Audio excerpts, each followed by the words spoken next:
పిల్లలకు భవిష్యత్తులో అభివృద్ధి కోసం పిల్లలతోటి గణపతి సరస్వతి పూజ, సూర్య నమస్కారం, హయగ్రీవ స్తోత్రాలు చేయిస్తూ ఉండాలి.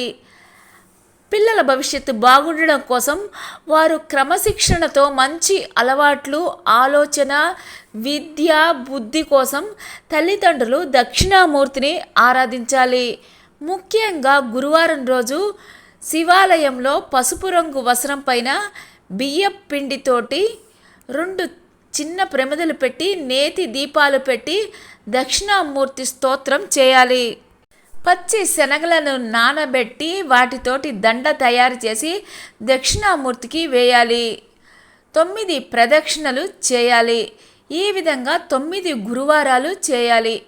కాలేజీ సీట్ కోసం అయినా, వీసా కోసం అయినా, ఉద్యోగం కోసం, అలాగే పిల్లలు మొండితనంతో ఇబ్బంది పెడుతుంటే తల్లిదండ్రులు ఇలా చేస్తే మార్పు వస్తుంది.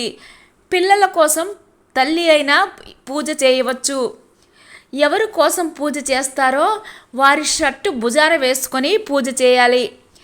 ఈ విధంగా 9 గురువారాలు కొబ్బరి చిప్పలో దీపారాధన చేయటం, నానబెట్టిన శనగలు ఆవుకి తినిపించటం, కుక్కకు చపాతీలు పెట్టడం వల్ల ఉద్యోగంలో ఆటంకాలు తొలగుతాయి.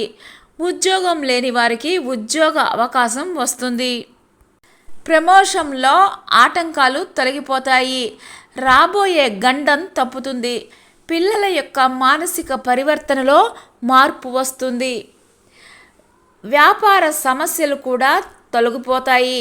దత్త పారాయణం చేయటం, దత్తునికి ప్రదక్షిణాలు చేయటం, దత్తాత్రేయ స్తోత్రం చదివి పాలను నైవేద్యంగా పెట్టడం వల్ల అనేక కుటుంబ సమస్యలు, ఆర్థిక ఇబ్బందులు తొలగిపోతాయి. గురువారానికి లక్ష్మీవారం అని పేరు. గురువు అనుగ్రహం వల్ల, ఆరాధన వల్ల లక్ష్మీ కటాక్షం కూడా కలుగుతుంది. గురువారం రోజున చేసే పూజలు విశేషమైన ఫలితాలను ఇస్తాయి.